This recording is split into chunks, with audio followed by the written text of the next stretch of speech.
ನಮಸ್ಕಾರ. ಜೀನಿ ನ್ಯೂಸ್ ವೀಕ್ಷಕರಿಗೆ ಸ್ವಾಗತ. ಎಲ್ಲ ವೀಕ್ಷಕರಿಗೆ ನಮಸ್ಕಾರ. ನಾನು ಸಂಧ್ಯಾ. ನಿರಂತರ ಏರಿಕೆ ಕಂಡಿದ್ದ ಎಲ್ಪಿಜಿ ದರ 10 ರೂಪಾಯಿ ಇಳಿಕೆ.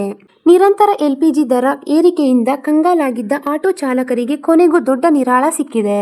ಪ್ರಮುಖ ಇಂಧನ ವಿತರಕ ಸಂಸ್ಥೆಯಾದ ಟೋಟಲ್ ಗ್ಯಾಸ್ ತನ್ನ ಬಂಕ್ಗಳಲ್ಲಿ ಆಟೋ ಎಲ್ಪಿಜಿ ದರವನ್ನು ಪ್ರತಿ ಲೀಟರ್ಗೆ ಭರ್ಜರಿ 10 ರೂಪಾಯಿಗಳಷ್ಟು ಕಡಿತಗೊಳಿಸಿರುವುದಾಗಿ ತಿಳಿಸಿದೆ. ಅಮೆರಿಕ, ಇಸ್ರೇಲ್ ಮತ್ತು ಇರಾನ್ ನಡುವಿನ ಭೀಕರ ಸಂಘರ್ಷದಿಂದಾಗಿ ಜಾಗತಿಕ ಮಾರುಕಟ್ಟೆಯಲ್ಲಿ ಇಂಧನ ಪೂರೈಕೆ ಏರುಪೇರಾಗಿದ್ದನ್ನು ಇಲ್ಲಿ ಸ್ಮರಿಸಬಹುದು.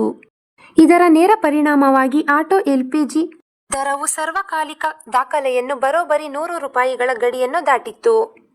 ಇದು ದೈನಂದಿನ ಜೀವನಕ್ಕಾಗಿ ಆಟೋ ಬಾಡಿಗೆಯನ್ನೇ ನಂಬಿಕೊಂಡಿದ್ದ ಲಕ್ಷಾಂತರ ಚಾಲಕರ ಜೇಬಿಗೆ ಕತ್ತರಿ ಹಾಕಿತ್ತು.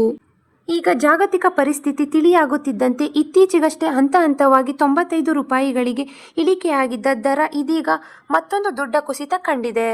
ಪ್ರಸ್ತುತ 95 ರೂಪಾಯಿಗಳಿಂದ ನೇರವಾಗಿ 85 ರೂಪಾಯಿಗಳಿಗೆ ಇಳಿಕೆ ಮಾಡಲಾಗಿದೆ.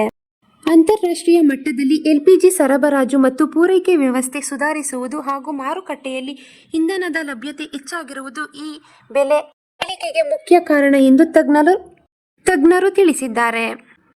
ದಿನಕ್ಕೆ ದುಡಿಯುವ ಹಣದಲ್ಲಿ ಅರ್ಧಕ್ಕರ್ಧ ಗ್ಯಾಸ್ಗೆ ಖರ್ಚಾಗುತ್ತಿತ್ತು. ಬಾಡಿಗೆ ದರ ಹೆಚ್ಚಿದ್ದರೆ ಗ್ರಾಹಕರು ಬರುತ್ತಿರಲಿಲ್ಲ. ಈಗ ಲೀಟರ್ಗೆ 10 ರೂಪಾಯಿ ಕಡಿಮೆಯಾಗಿರುವುದು ದೊಡ್ಡ ರಿಲೀಫ್ ಸಿಕ್ಕಿದೆ ಎಂದು ಆಟೋ ಚಾಲಕರು ಸಂತಸ ವ್ಯಕ್ತಪಡಿಸಿದ್ದಾರೆ. ಈ ಬೆಲೆ ಇಳಿಕೆಯಿಂದಾಗಿ ಸಾರ್ವಜನಿಕ ಸಾರಿಗೆಯ ಮೇಲಿನ ದರಗಳ ಒತ್ತಡವು ಕೊಂಚ ಕಡಿಮೆಯಾಗುವ ನಿರೀಕ್ಷೆಯಿದೆ.